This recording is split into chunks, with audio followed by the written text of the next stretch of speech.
All right. Let's see, I guess I need to actually turn this thing. So we're going to do a reinforcement on a kangaroo. We made this suit out of 2 horseplay kangaroos, and we reinforced the legs on the inside because we had prior experience to some of these seams failing.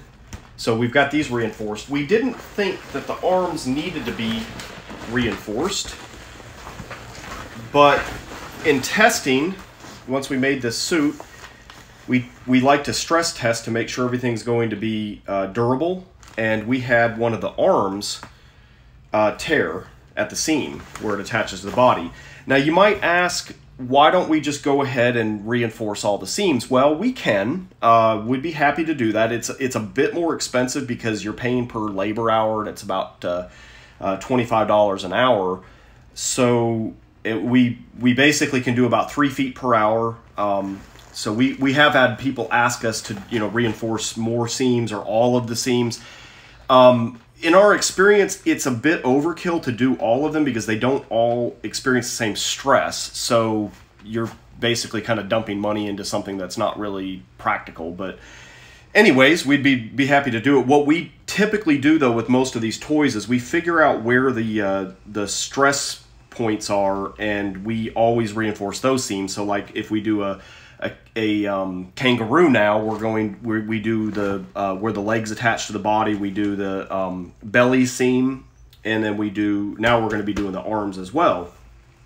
So what I'm going to do today, though, is kind of show you a technique if you want to reinforce something on your own toy. Then you can do it without cutting open. You can actually make it look pretty good. So I started this already because I had to do a repair right here, and part of the repair process is I actually put a strip here on the outside. I'm going to continue that. In fact, I kind of left off here. So I've got this strip that's about 1/2 inch wide, and I'm going to continue it along the arm. So one of the things I'm going to point out is that this color here is printed. This is the natural color of the vinyl. So in order to get a good bond, I need to remove this print. I'm not going to do it all the way because it's kind of hard to control unless you really want to get tricky with some blue painter's tape and mask it off, but it's not really necessary. I'm going to take about half of that width, and I'm going to use acetone to remove the print so that I get a good bond right up next to the seam. But I'm not going to worry as it gets closer to the edge because it's easier to just avoid that spot, and I'm going to get enough strength from just bonding across there. The idea is that we're just reinforcing the existing seam so that it can handle a lot more stress without tearing. So I'm going to take some acetone. I'm going to pour it into a bowl. And I've got my window here open so that I'm not breathing this acetone. Acetone is not great to breathe. In fact, if you can work outside, I would recommend it. I would definitely have some gloves. Nitrile gloves work well with acetone. Tight ones so that you can have good dexterity. And I'm going to use some Q-tips. And so the first thing I'm going to do is prep this by removing the acetone. And I'm only going to do a little bit of acetone in this bowl at a time because it evaporates very quickly. And what I'm going to do is I'm going to go around this arm.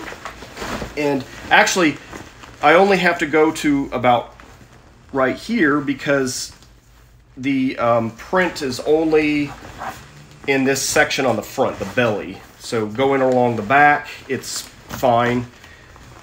So, and I'm going to be doing both arms. In my opinion, this is a lot easier, and if you can just take your time and make it look nice, which is not hard to do, honestly. If you use some of the tips I'm about to show you, you can do this on the outside rather than having to open the suit up and do it on the inside. In fact, given the choice, I would rather do a seam on this side versus the other side. The other side has a big tab of material because it's a pinch seam, and the pinch is on the inside. So it's a lot harder to kind of deal with that pinch because you have to glue it down first, or you have to take a strip and kind of glue across and fold it around it. This side is a whole lot easier to deal with. And like I said, it's really not hard to make it look pretty decent. You can use clear material, or like I'm using here, I'm using some pink that was actually left over from another inflatable. So I'm going to take and do the other arm while I got the acetone, get it prepped.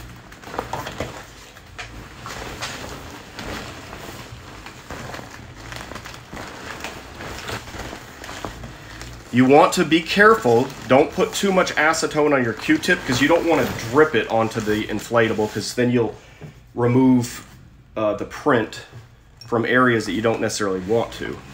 So I'm going to take this, kind of go into the groove. You don't want to pull too hard on the seam as you're doing this, because the acetone is basically kind of breaking down the vinyl right now, so it's going to be weaker until it evaporates. Acetone is one of the main ingredients in vinyl cement. So it's basically breaking down the material, kind of turning it into a sort of gooey, sticky form until the acetone evaporates. You can't use these Q-tips for very long. As you can see, most of the color is kind of coming off and you're just going to smear it around. So you want to swap it out every once in a while.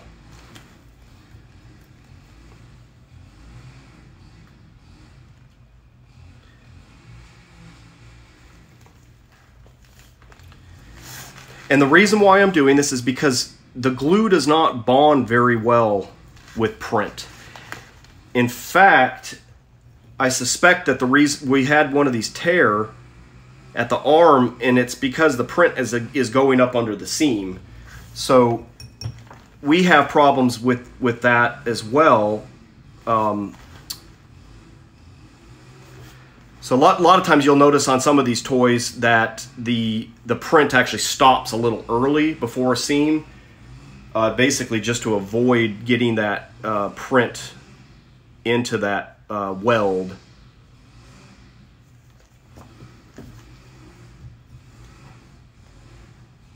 So taking this loose is going to give us a much stronger bond. In fact, if you don't do this,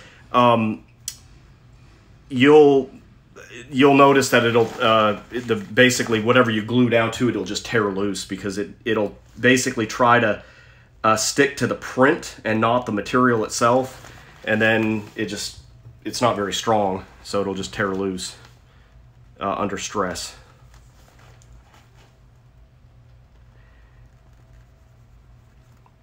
And so the thickness that I'm doing here is about 1/4 of an inch to 3/8 of an inch on what I'm removing. I'm just doing it kind of right here close to the seam. And the material I'm going to put over is wider than that, so it'll cover. And yes, the outer parts of it are going to be glued to the printed stuff, but that's okay. I'm going to get my strength from this bond through this 1/4 inch to 3/8 of an inch area. And that outer part will be okay, because the middle part is going to have a very strong bond. The outer part will just kind of make sure that I have a nice clean line. I'm avoiding removing the print too close to where my edge of my strip that I'm going to be putting down is, so that I don't have to worry about you seeing the kind of the uneven line that I've kind of created here with removing the acetone. Like I said, if you really want to get fancy, you can mask it off and then kind of use the acetone to remove it. But when you're done, a good thing to do is just put it outside in the sun and let it evaporate. I wouldn't dump it down the drain. It's not great for the plumbing, not good for especially if you have PVC pipe. Now, the next thing I'm going to do is I'm going to cut some strips of material. I have some scraps here. So I'm going to go ahead and use my rotary cutter, and I'm going to use a straight edge, and I'm going to cut some pink material. I'm going to need probably more than that piece, so I'm going to go grab another one here. I got a few pieces of this. We have a lot of these colors and stuff too. If you guys ever need any scraps, we sell repair kits, and we keep all of the different colors of material that we work with. If you ever need anything, just give us a shout. So I'm going to take this and make some strips. Obviously, can't really use that. And I want the shiny side, so I'm gonna probably not use the rest of this because there's some print right here on the shiny side. I'm gonna switch over to another piece. And I like to have nice long strips to work with, so I'm gonna just kind of position this so that I have nice long pieces. Actually, should have cut this other cut first. That's okay.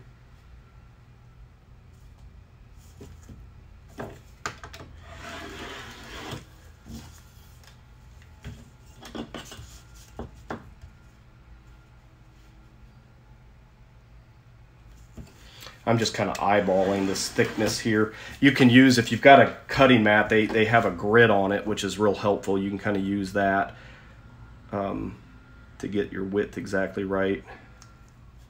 But I usually do pretty well just kind of eyeballing it. I've done it enough. All right, let me do one more. I don't think I probably need it, but just in case. So the next thing I'm going to do is I'm going to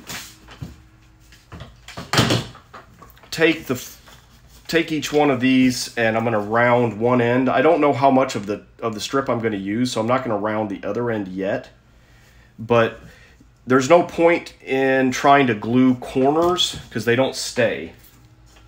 So it's better to have a nice rounded end on both ends. But like I said, I don't know how much of these strips I'm going to use, so I'll wait and round the other end when I get to it.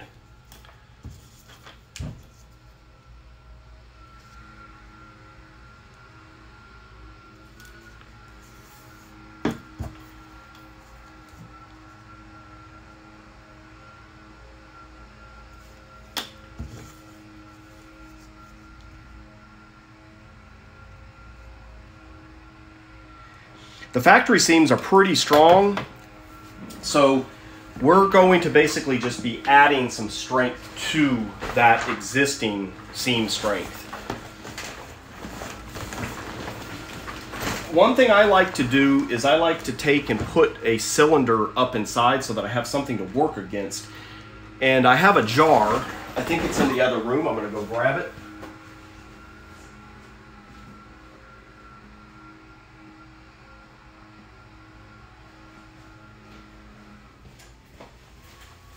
So it's a nice glass jar, and I have blue painter's tape on it only because the label that was on this jar was kind of sticky when I pulled it off, so I just wrapped it in blue painter's tape. If you can get the label off and have no sticky mess, then you can just use it with the glass.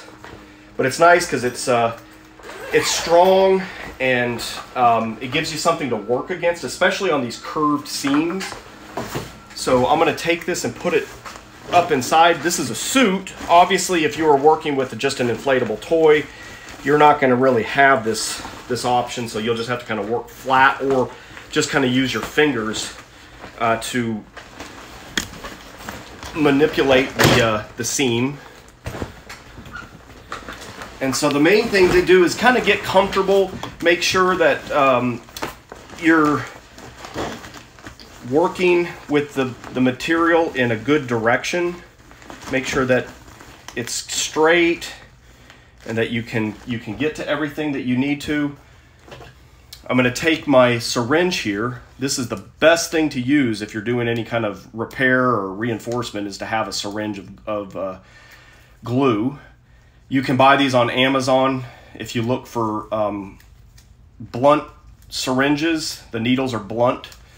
I get these on Amazon. I can leave the glue in there for weeks and it's fine.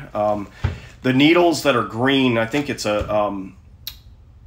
18 gauge. I'd have to, let's see, yeah, 18 gauge.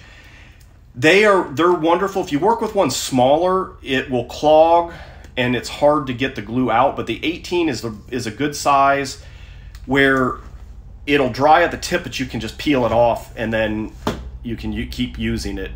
So, yep, there it is. So I've got a piece on here already. I'm going to continue this one first. So as I do these, what I usually do is I try to put some glue in right into the groove of the seam. Now keep in mind, you don't want to pull on the arm at this point because that glue is breaking down the vinyl and it's going to be a lot weaker and it could pull loose.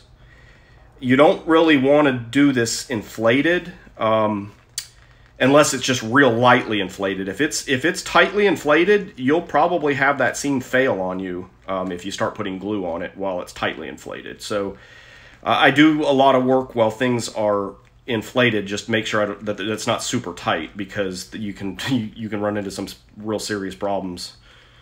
So I'm covering this thing kind of real uniformly with glue, and you can kind of use the needle to spread it. As you're doing this, you've got about a minute to kind of work with it before it starts setting up. You want it to be thick enough so that it covers everything, but you don't want too much because it'll just squish out. And right now we're working against a printed area, so we don't really want it to kind of squish all over that print. If it does squish out a little bit on that print, just leave it alone, because if you touch it, it's going to take up that print, it's going to smear it. If you just leave it alone, it's going to dry. It's going to just be kind of a little white right there, but it's going to be a lot less noticeable than if you try to wipe it off. Then you're going to wipe all that print off, and you're never going to make it look good. So it's kind of a matter of playing with it and figuring out the right amount of glue. It's just kind of part of your technique. So this is a piece of PVC pipe. I have painter's tape on it because the glue we're using will definitely bond with the pipe, and I don't want that. So I've got the painter's tape to give it kind of a non-stick surface. And I'm using this to roll the seam to get the air bubbles out. Plus, this is what gives you a strong bond. You know, it's basically chemically melting the vinyl right now. And if you put pressure on it, it's going to bond really tightly. It's going to smoosh basically all those molecules together, and you're going to get a much stronger bond with this pressure. It's good to roll this for several minutes. I usually will do it here for like the first 30 seconds to a minute, and then I'll come back and do it again later, because it takes quite a while for it to completely set up. But basically you want to get all the bubbles out and get nice pressure for a tight bond. Now, if you see some spots along the edges, we'll come back and get that later. You can use a smaller needle to kind of probe to see if there's any loose edges, but I usually kind of like to do that all in one go. So now that I've got to an end here, I'm going to start another end, and it's my rounded end. I've got a shiny side and a matte side, so I'm going to make sure I want my shiny side up. I'm going to put just a little bit of glue here on the end, not too much because I don't want it to squish everywhere, but enough to coat it. That's going to let me anchor this, and I want it to overlap with the previous one, like that. Just push down with my finger. I change fingers a lot because in case glue squishes out, I don't want to touch it again. I'd rather let that dry, and then if I kind of go like this, it'll just flake off. It dries almost instantly if you start to rub it, if you give it friction. So I'll, you know, as I'm gluing, if it squishes out, you'll see me changing fingers, palm, just different places. If it gets onto a non-printed spot, then you just wipe it real quick. If you can get it off immediately, then it hasn't even had time to like affect the material. So I'll do that, but you just don't want to do it on the printed side. So I'm going to continue on. I'm going to put more adhesive here in the groove. I do about an inch at a time. You can do more if you're comfortable with it. It's just a problem because you got to go faster to do more area because it's still going to set up in the same amount of time. So if you're just starting out, half an inch to an inch is probably really the most you want to try to deal with. I always peel it back just a little bit from what I glued previously, because if you don't, you can end up with gaps. And on this, it's not quite as much of a big deal because this is not necessarily airtight. We're just trying to mechanically reinforce the factory seam, and the factory seam is what's airtight. If you are doing an airtight seal, then you absolutely want to make sure you peel it back just a little bit before you glue the next bit, because you want to make sure that you don't have a gap. And that's really the only way to be sure, is you peel it back a little bit, apply more glue back on top of that part that you peeled up, and then move along. I'm going to come back here to the part I did before, roll it a little bit more, and then I'm going to keep moving. And so we're just going to follow this all the way around.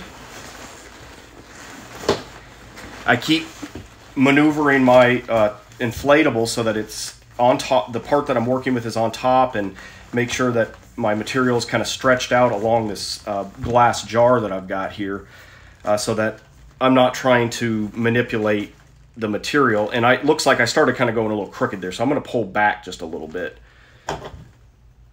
It's nice, you kind of have about half an hour you can kind of work with this stuff. Where you can peel it back if you're not happy and redo it. If it goes longer than that, you can peel it back with heat. You can actually use a blow dryer, and you get it close to about 300-400 degrees, and it's just below the melting point of the material, but the glue will actually release before the material starts to melt. So you can actually slowly peel off patches and things that you've glued before by using a little bit of heat. It works real well. I've pulled zippers off and things like that to do rework. And even if you get wrinkles or bubbles, don't panic. You got time to work with this, and you can kind of stretch and manipulate. With the glue on here, it turns the material into almost kind of like a clay. You can kind of mold it and model it. So don't freak out if it's not exactly, you know, what you were intending. You can manipulate it. You can kind of pull it up and put it back down. It's fairly forgiving once you really get your technique down and get the hang of this. It's not nearly as bad as you think. It's not like dealing with super glue where once you bond it, it's just done. You can kind of manipulate this stuff and peel it back up if you need to. You can come back and clean up any excess glue with acetone if you need to, although my practice is just to try to not make a mess to begin with so that you don't have any cleanup to do. Of course, that's easier said than done. So there's, you know, I have a little bit here, but not too bad. It'll be fairly easy cleanup using a Q-tip and some acetone later. Obviously, I just can't clean up on the printed area, so I really try to avoid getting any glue on those areas if I can.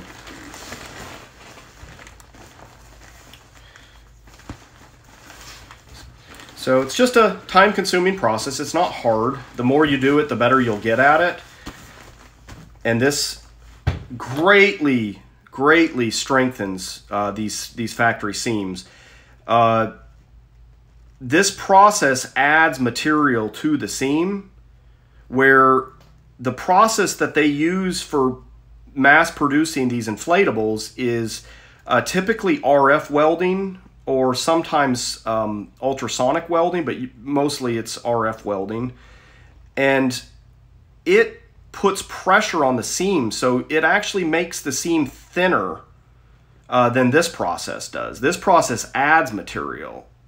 And so the seam, when you do these types of seams, these, you know, overlap with the glue, it's a thicker seam than the surrounding material. So you're not going to have this seam fail. You're going to have you know, it could fail next to the seam, possibly, but it's not going to tear at the seam because the seam is stronger than the surrounding material.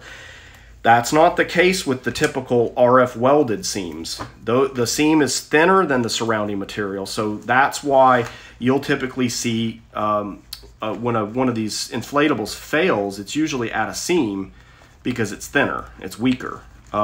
The only way that the factories will counteract that is by using thicker material. If you buy from Hung Yi, they'll a lot of times make the suits out of 0.4 millimeter thick material, which is twice as thick as this stuff. And it's heavier and it doesn't feel as nice because it's not as flexible because it's thicker. So takes up more room, it's more expensive to ship. It takes about 4 times the amount of storage area. It's heavier to wear. So there's a lot of benefits to having this thinner material. It's just that it has to have a nice glued overlap seam to be strong enough to put up with the torture of being a suit and having the arms and legs moved around.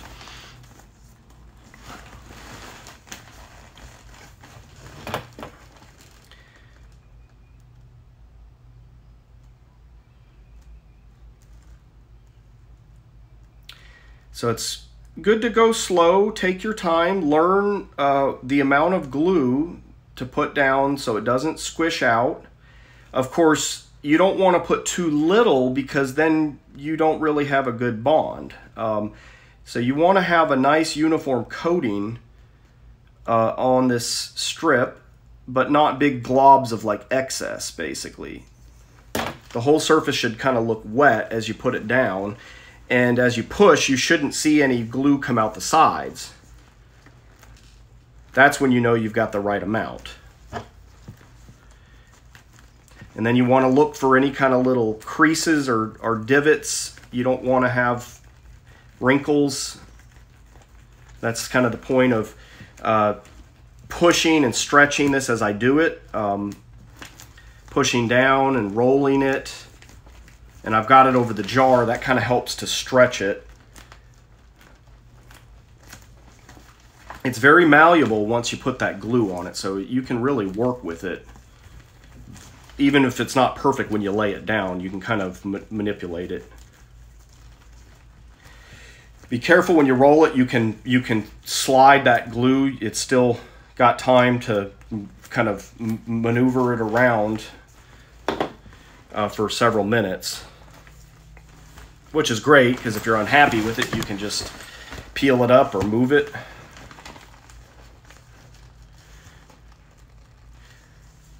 Oh, wow. Looks like we actually have another area that was coming loose on this arm right here. So, wow. I'm surprised that that did not leak earlier. It must have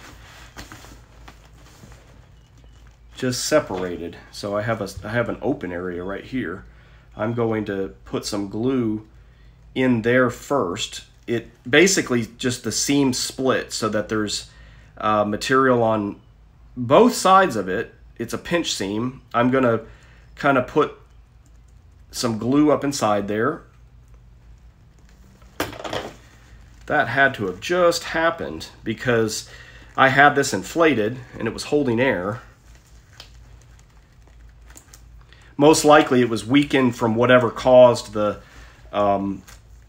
opposite side of the same arm to split. Probably it was close to splitting on this side, and I must have just pulled it loose just now.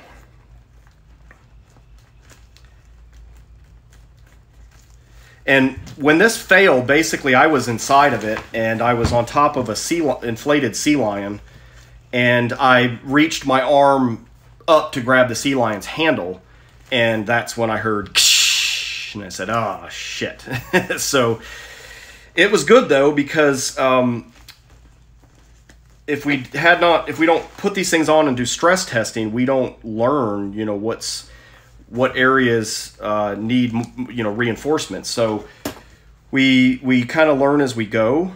And as I mentioned earlier, you can't necessarily keep the pricing low and plan to reinforce every seam, because suddenly now, you know, there's hundreds and hundreds of extra dollars involved in reinforcing every seam. And in my experience, not every seam really needs it. We've learned, you know, with certain manufacturers that there are certain places that tend to fail. So we go ahead and we reinforce those. So like, for example, when we do an angel dragon, we reinforce all of the torso seams, on the belly, the back, where the arms and the legs attach. Those all need it. But when we do, even from the same maker, if we do like a red dragon, we don't ever have any issues really with the factory seams, so we don't typically reinforce those unless somebody asks us to, and then of course we charge, you know, $25 an hour, and we can usually do about 3 feet per hour. But you know, in my experience, even owning one of those red dragon suits, the seams are fine. So it just depends. It depends on the shape and how things get stressed. It depends on the material. How much plasticizer is in it. The plasticizer really is what makes it forgiving. If it can stretch and if it's a little more elastic versus being rigid. The rigid stuff definitely tends to tear because it can't stretch.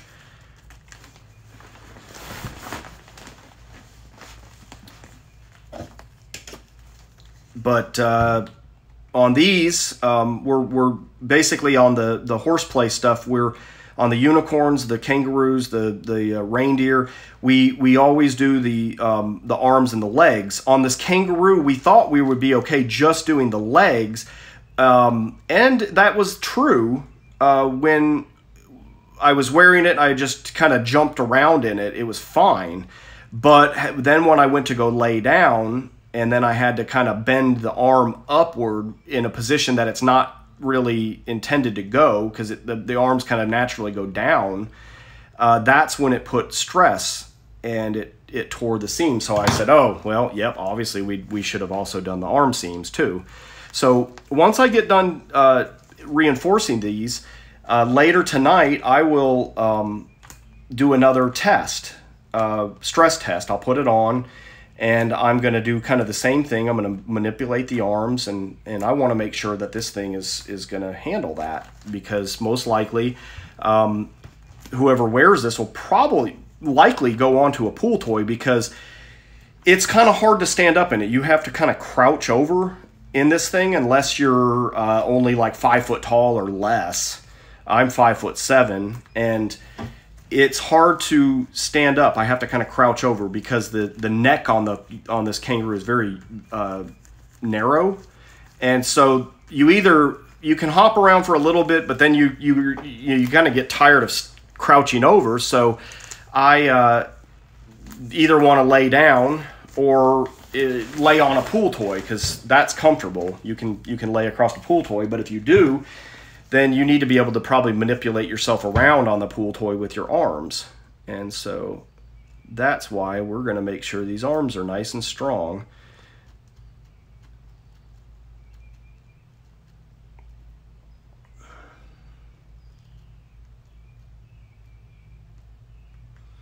And we made the decision to do this reinforcement on the outside because this thing's already sealed, and we would, if we wanted to do it on the inside, we'd have to cut a big hole, which we could do. We could do it on the inside of the suit, but looking at it, there's not a lot of print on the outside of this thing, and we have plenty of the material, so we can actually make this look pretty good doing this reinforcement on the outside.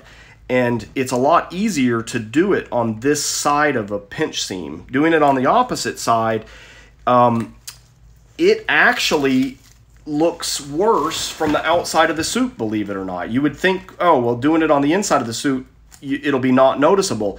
That's not the case, because when you glue it, when you fold it over and glue it down on the inside, you can see some of that show through on the outside. Basically, it's the material kind of gathers a little bit, and you might have, you know, possibly some air bubbles, even as hard as you try to avoid them, or some small little wrinkles.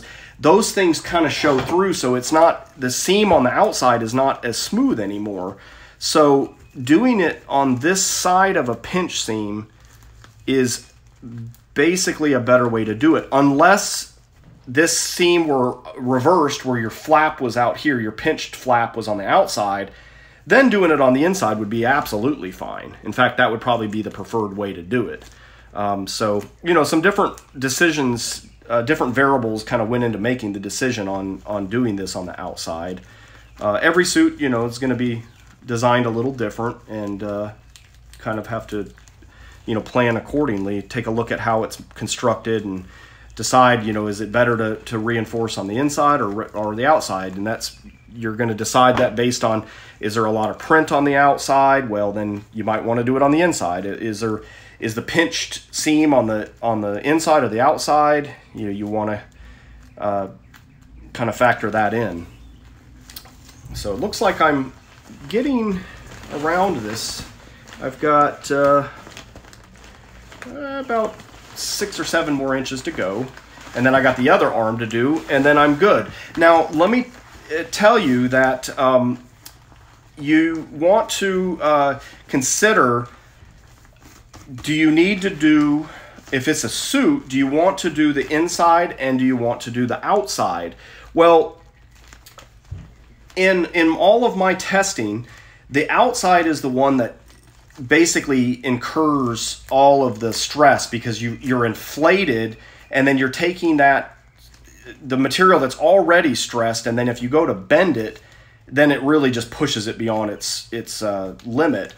On the inside, the material is basically just pressed up against the person's body. So, and I'm going to go ahead and I'm going to round this corner real quick because we're getting towards the end.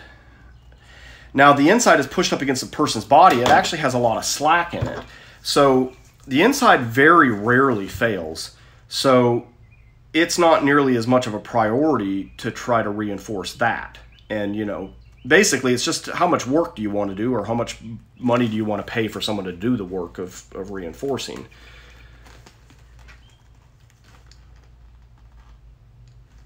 So like for the Angel Dragon, when we do that one, it's a tight fitting suit, and it is tight even on the inner layer. So we actually, on that suit, part of why it's as expensive as it is because we reinforce the inside and the outside layer of all of the torso seams. Because in our testing, since I personally wear these things for, you know, the Angel Dragon I have is 2 years old now, so I've been able to see exactly what fails from wearing it, you know, 50 times. So I can kind of include that into what gets reinforced on these future suits that I build through testing, because I love doing this. This is just a passion for me. So I'm not in it to make money. I'm in it to make nice quality stuff for other people, and then I train the people who help me to do the same thing. And I inspect everything they make to make sure it lives up to my standards. And in fact, this suit was not one that I made. This is one that I'm kind of taking over and saying, hey, you know what? We need to do this. So I will take it and reinforce it. And do more testing on it to make sure that it is up to my standards. Because the idea is you want this to last for a long time and to be durable. If something ever breaks, maybe two times I've had to deal with out of about 400 suits that I've sent out. If it breaks within the first month or so, then I as long as somebody is willing to send it back, I'll fix it. And if it's expensive for shipping, there's been a time that I talked the person through doing a repair. So all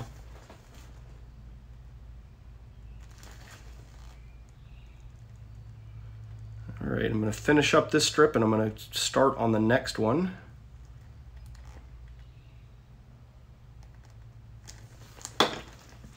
After a while too, you may want to change your gloves if you start getting a lot of glue on it, or you can you can rub them together and peel it off, because you don't want a lot of glue on your gloves.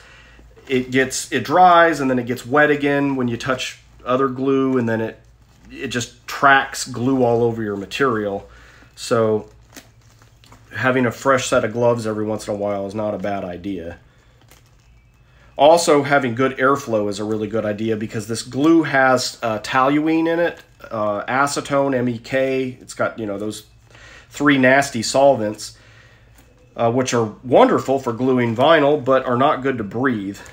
So you want a good airflow. I use a air filter made by Coway, and it's got a HEPA filter and a active carbon filter. And the carbon filter really does a good job to take some of these solvents out of the air. So I run it in front of me as I work, usually on high. I don't have it on high right now because it's kind of noisy, and to do the video I'll keep it running on medium. And I also open the window. I've got the window open right now. You can get a fan going. You can work outside if it's nice. I highly recommend that.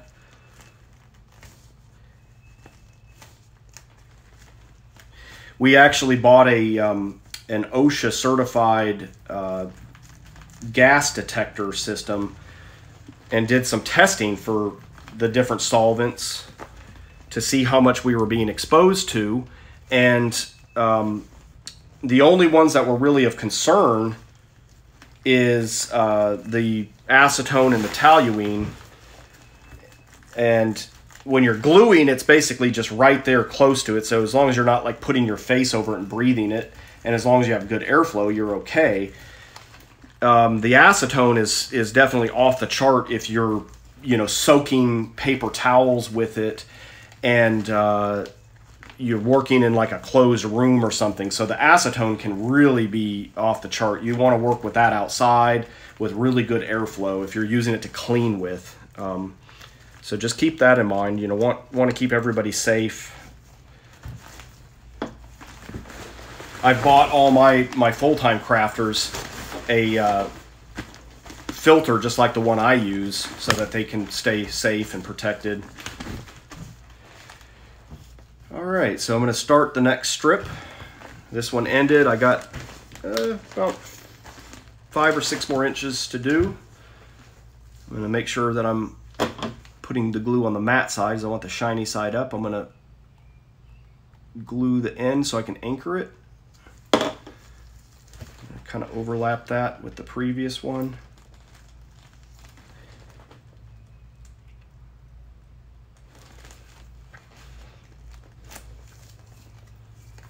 I always peel it back just a little bit.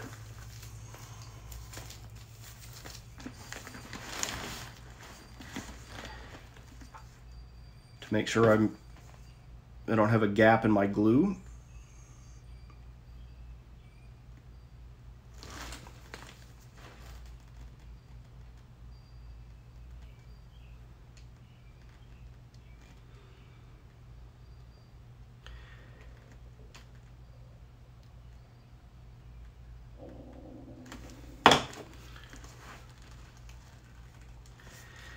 And just try to keep this thing centered going down that factory seam.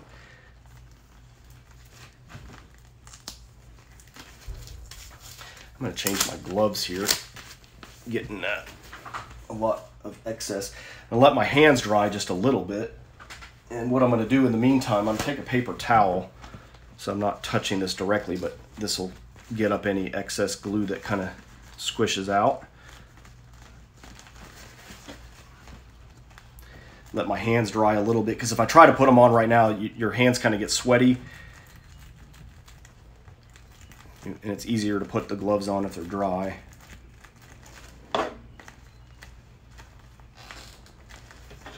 I always go back over the stuff I've done previously and roll it a little more.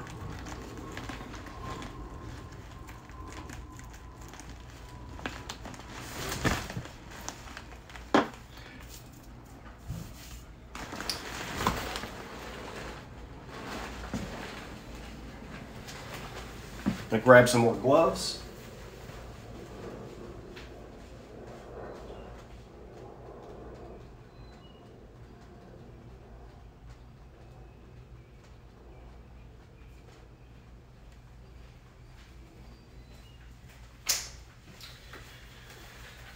Sometimes I work out. I've got a place in another room where I'm working on a wolf suit, and so I kind of move around. I have some supplies out in the kitchen. I got some stuff in here in the craft room.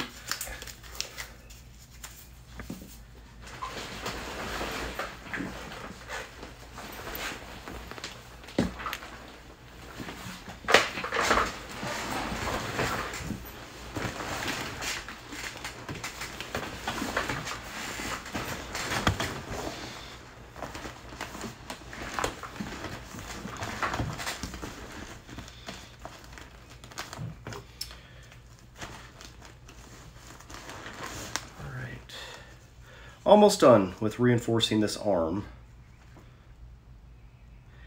And I think probably after I finish this arm, I'll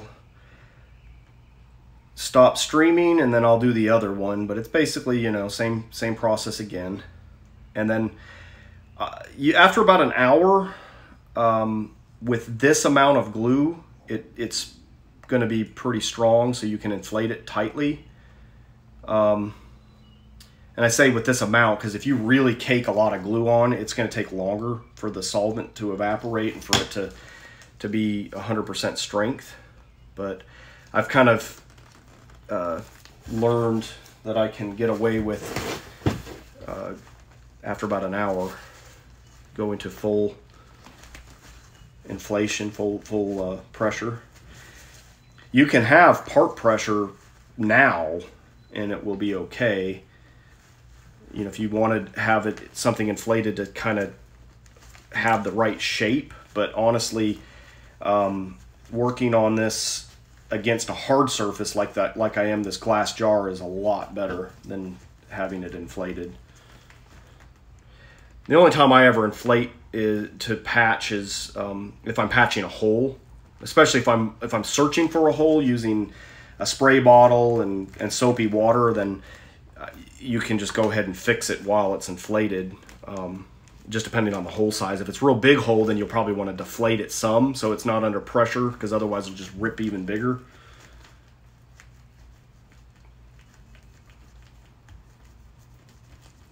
So pressure is key to getting a good bond, and pressure meaning the pressure I'm putting on this strip using a little roller there, and also just pushing with my fingers.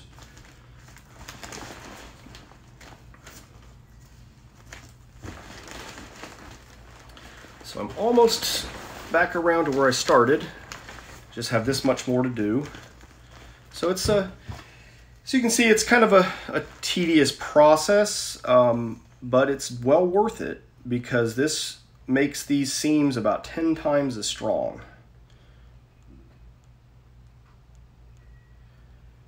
We never see these glued seams fail. If once you do a seam like this, if it fails, it's just going to be somewhere else on the material, because the seams are thicker and stronger than the surrounding material. So they're very, very strong.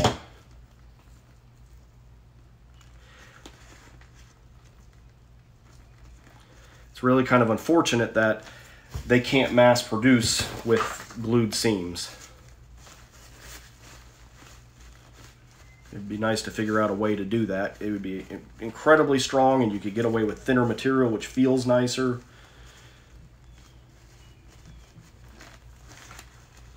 Or, you know, if there was a way to sort of like MIG weld or TIG weld, where you add material as you weld, that would be a really strong way to do it. But their current process is they just smash the material together with pressure and heat it up with radio waves or ultrasonic, or in some cases just plain old heat. The heat doesn't seem to have as good of a weld as the RF does.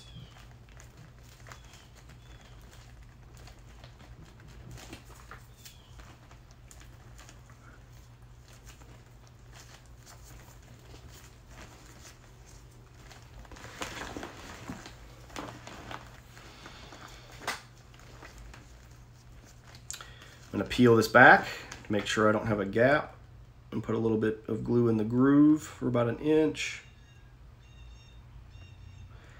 And then cover the back of this with a nice generous coating. Not too generous because you don't want it squishing out all over the place. Just more you got to clean up.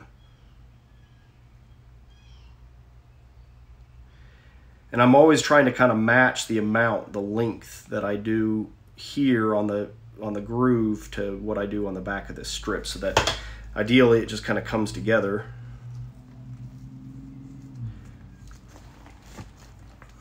And since you're dealing with this curved arm, you do have to kind of work the material because it's going to form, you know, little wrinkles, little divots and stuff. So you just kind of have to kind of work those out like I'm doing here with my fingers, just kind of pushing.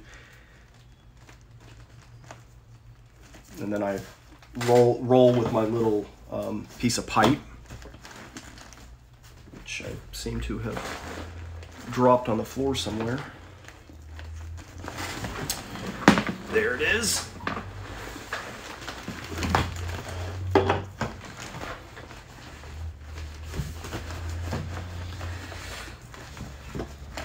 Luckily, you've got time to work with this.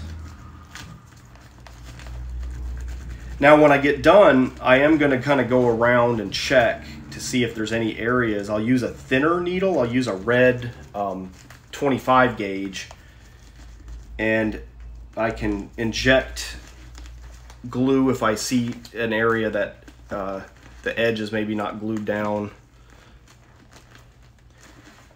Not quite as critical on these reinforcement seams, but if it was an airtight seam, for sure, you know, if you were patching an area, you really want to make sure that you got glue all the way to the edge and there's no gap. So it's really important on those to probe around and make sure that you don't have a place that needs to have additional glue added to it.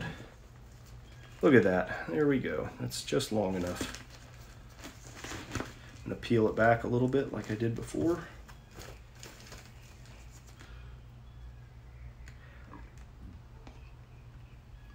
One thing we learned about these syringes is if you get the air bubbles out of them, I think I have one in there right now. If I let it sit up and let the air bubble go to the top and then squeeze it out, it will stop trying to flow, because when you have air in there, it can compress, and then when you let go of the plunger, the glue will continue to flow out because that air bubble is uncompressing, or you know, it's under pressure, so it's pushing the glue out.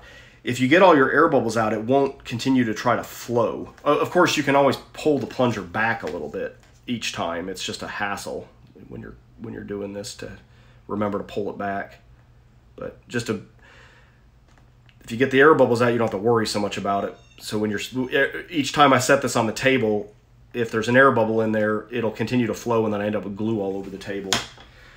I do usually put it on a paper towel like that, just in case it does flow, so it's not all over my table.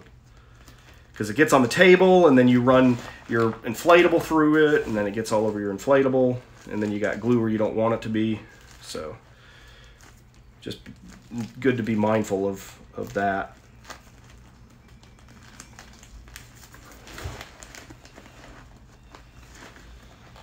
And of course, if it gets on your fingers, you want to be mindful to rub them together to get it to solidify and just flake off, so that you're not tracking glue everywhere.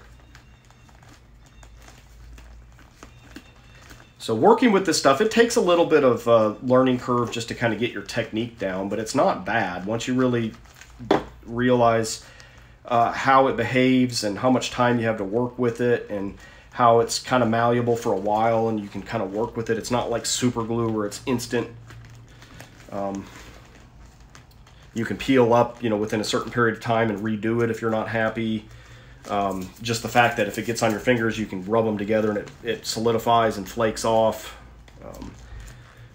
If it squishes out and gets on material, if you wipe it up quickly, it won't leave any kind of marks or anything, as long as it's not printed area. So that's one thing you really want to watch out for. If it's a printed area and you're doing gluing around it, you might want to use blue painter's tape and mask that area off, so that you're not at risk of getting glue all over that print.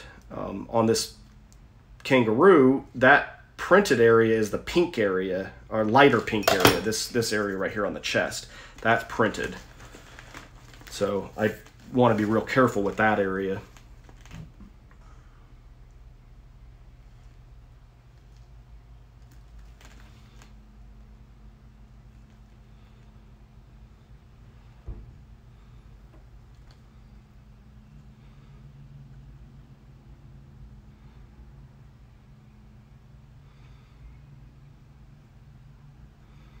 I think I can go ahead and finish. It's a little longer than an inch, but feel pretty good about that.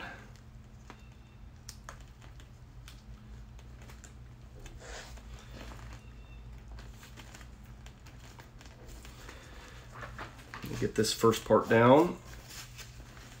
Make sure I don't have any wrinkles in it, and then I'm going to kind of push past to get the tip here down. I want to try to make sure it's aligned with the other one and not to have a nice overlap. And then I'm going to kind of carefully make sure my fingers don't have glue on them and kind of manipulate this to work out all the wrinkles, and kind of pull it different directions and then push down, and then make sure I don't have any valleys underneath there. And if I do, then I can always come back with the syringe and I can add a little bit of glue in there if you end up with a valley. As long as it's not too big, then you can put glue and you can kind of work with it, because the material, well, especially with the glue added to it, it's going to become very malleable, and you can kind of stretch it and get it to do what you want it to do. The key is to just keep working with it for a few minutes, because you got time to work with this stuff and kind of roll it out, and the material's gonna, with the glue on there, it's breaking down the material, so you can stretch it and it's gonna kind of shape kind of like clay. Just keep working with it, keep putting pressure on it, and then you can kind of get it to go to the shape that you want it to be in.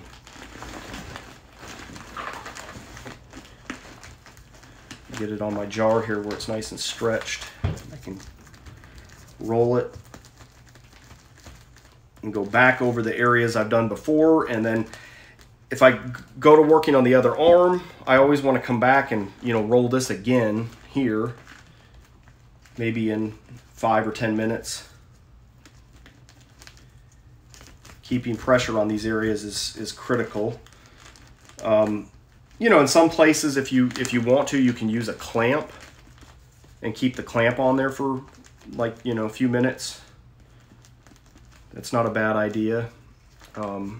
Some areas you just can't really clamp, like right here is not an easy place because it's on the curve around the arm. But, you know, as long as we can kind of keep applying pressure to it while it's setting up, then we'll get a good bond.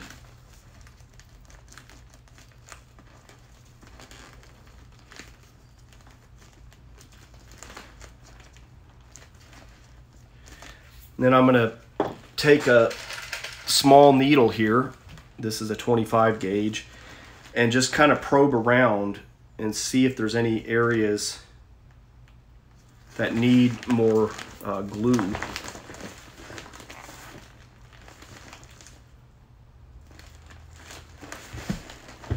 Especially on the areas that are already kind of dry. There's a spot right there. I'm going to swap out my needle with this one, and then if I find some spots that didn't really get glued, I can add. Again, I want to be careful on this light pink because this is print, but there's a little spot there. I can kind of add glue and work my way around. You could even use a second syringe needle so you don't have glue coming out of the tip, just to kind of probe with. Typically what I like to do. There's a little bit there. I wipe the glue off the tip so that it doesn't have any to start with.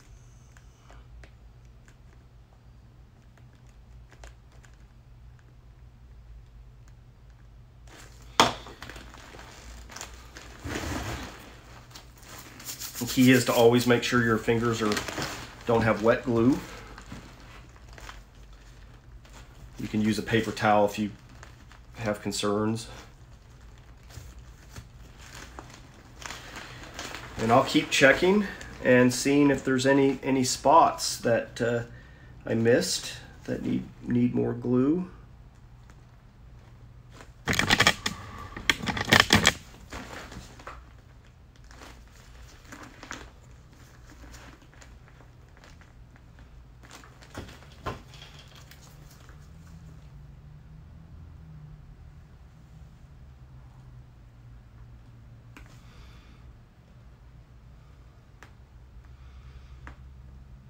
You want to be careful with these needles. Being as thin as they are, they can easily go right through the material. So you just got to be slow and careful.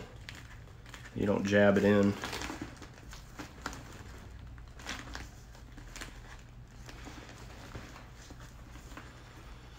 You can kind of fold it like this, and if there is a gap, you can kind of see it open up if you fold the material just the right way. Kind of look at both sides.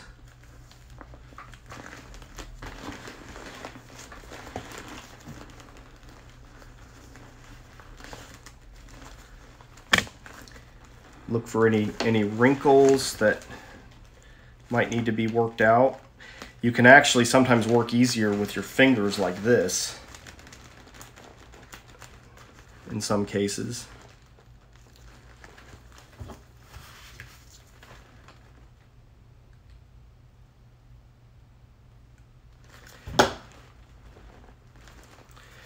Every time I glue, I kind of rub my fingers together to make sure to get rid of any excess wet glue.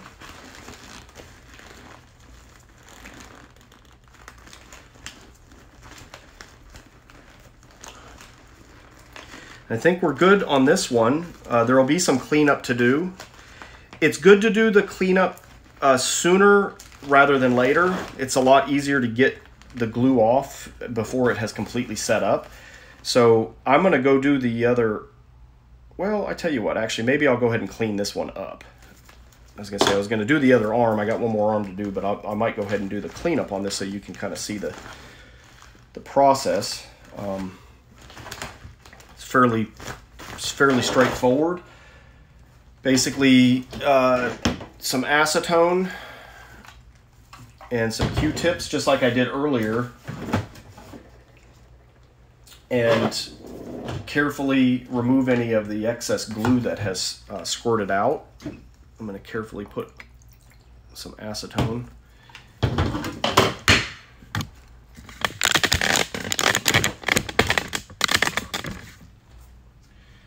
And I've got my Q-tips.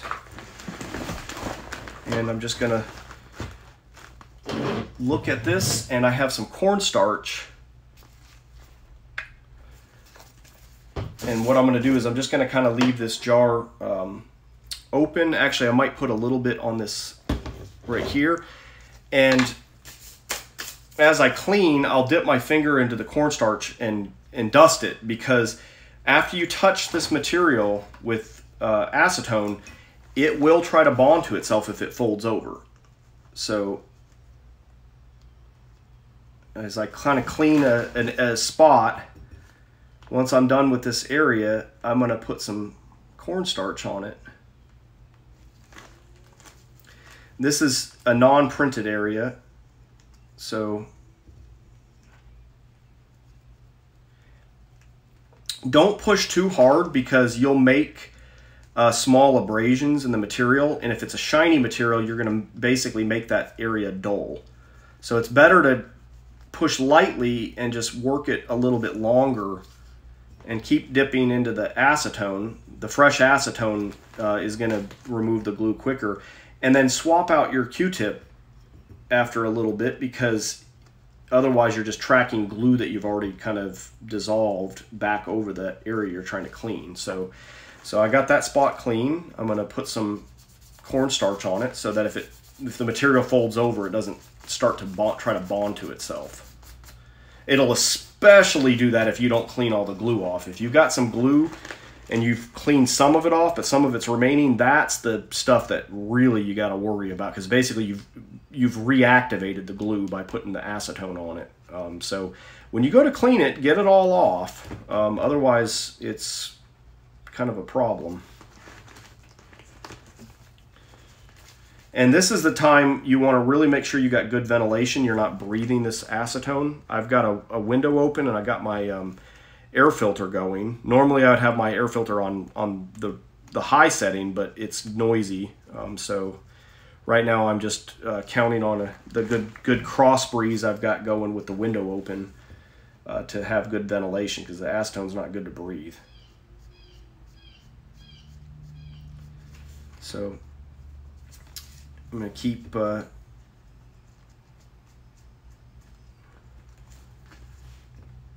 not pushing too hard, because I don't want to dull my shiny material. But I do want to get all my glue off. And then I'm going to powder that area. And just kind of move around the seam here, and I'll get rid of all this excess glue. There's not a lot, but there's a little bit, and I'm just kind of meticulous. I like it to look real nice. Now when I get to the area of the pink belly here, the light pink, I should say, obviously I can't use the acetone on it because it'll just strip the print right off. So I'm not going to touch that. I was very careful when I glued that to not get glue on that that light pink. My brain knows when I get to an area that's not printed that I can be a little bit more sloppy because I can clean it. I try not to. I try to be neat, but my brain knows that I can get away with it. I just have to come back and clean it.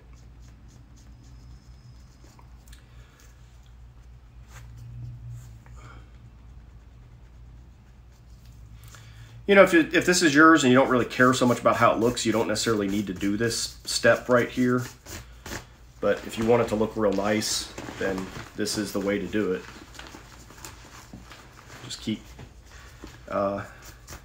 applying acetone to a Q-tip, or you can even, if you got a bigger area, you can use a paper towel. In fact, you can kind of soak a paper towel in it and really clean a very large area all at once. In fact, it can even be shiny or transparent material, and if you use plenty of acetone, and as long as you don't push real hard, it'll clean it and it'll stay shiny. One thing too that I've noticed is that if the acetone sits out for a while, it seems to like go through some kind of an oxidation process. So as you're cleaning, if your material is kind of looking like it's got white streaks or it's cloudy, then change your acetone. Dump it and get some fresh acetone. It'll do that for some reason.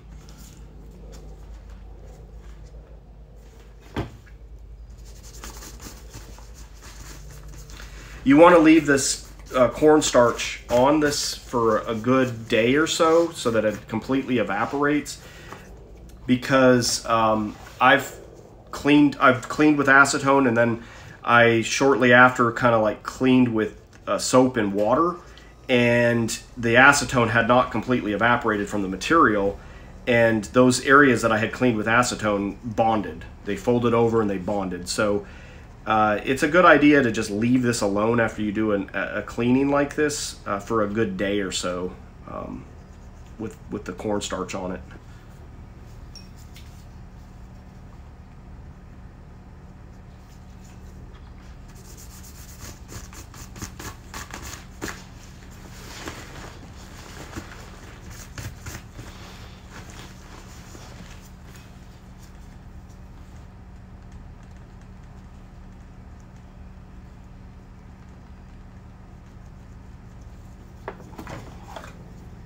Keep changing Q-tips, so I got a clean one. I kind of watch the surface, and if it starts to kind of smear, I can kind of see it just smearing the glue around rather than removing it. That means my Q-tip's saturated.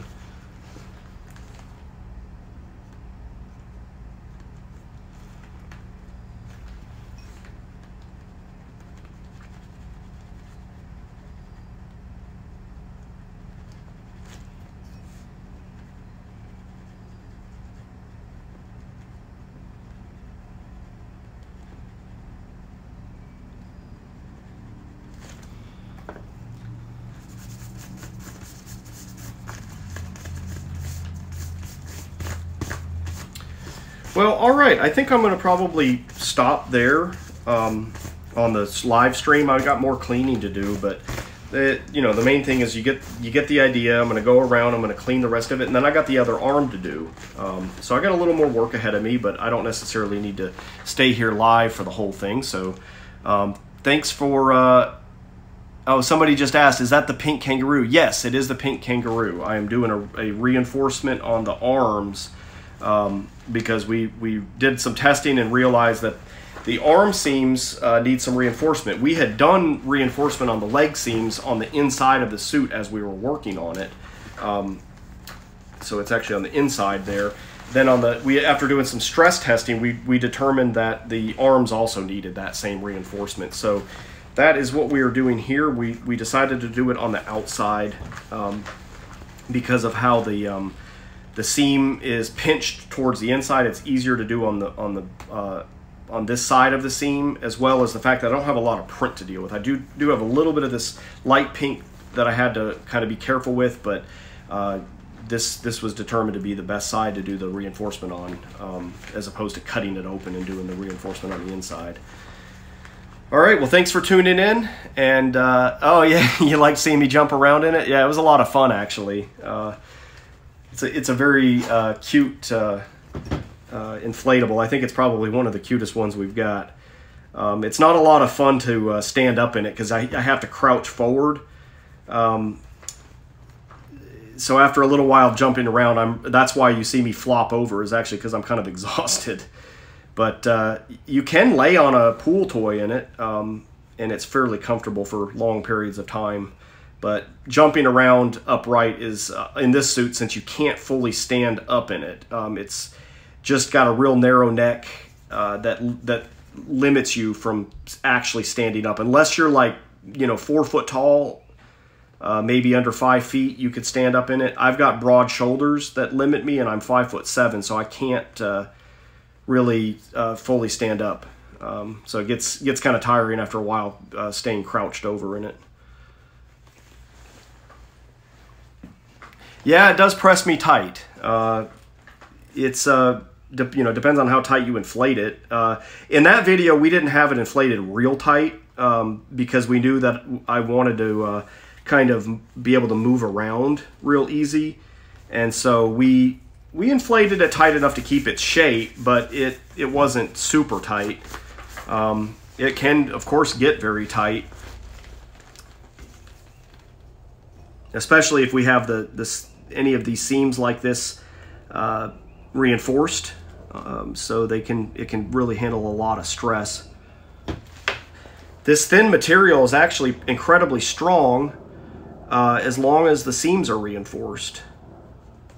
So you can get away with really putting a lot of pressure on vinyl that's even as thin as 0.18 millimeter thick. You can have people, bounce on top of you, and I've even gone in the water and floated and had it hold my weight and my wife's weight while she was on top of me. So it's pretty strong stuff. You just have to make sure that you've got everything that's going to be a failure point reinforced. And that's kind of the idea of what we're doing here, is making sure that this is going to be nice and strong.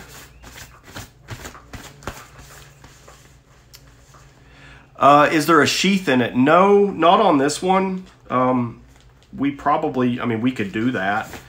It's a little harder on a shape like this because the belly area where you would put the sheath is really big. So it's not as conducive of a design to have a sheath through it. It's easier on designs that are a little more closely human shaped, like the angel dragon. The unicorn is okay because you're kind of laying in it, and it's a little bit big around the belly, but it's doable. And what you have to do is you have to wear a pair of posing shorts that PVCU Like makes, and you put those on, and those shorts, the posing shorts, have a sheath, and they're made out of vinyl. And then if you don't use any lube, on the outside. You can, of course, on the inside of it, but if you don't use any lube on the outside of it, then that vinyl will grip the vinyl of the sheath of the unicorn, and it'll keep you in the sheath. Even though the belly of the unicorn's kind of big and you can kind of move around inside of it, it keeps you inside the sheath. And anything bigger than that, like the horse or something, it would be, you could do it. You could probably do it on the kangaroo. We haven't done it yet, but it's just, you know, it's bigger. It's easier to kind of get to, you know, to not stay inside the sheath. Unless, like I said, unless you're wearing like some of those posing shorts. We've also experimented with putting like these like silicone cock rings in there, although they're not nearly as comfortable. That you can basically kind of put it around yourself, and it kind of keeps you in the sheath. But anyhow, well, thanks for tuning in, and we'll go live again later on.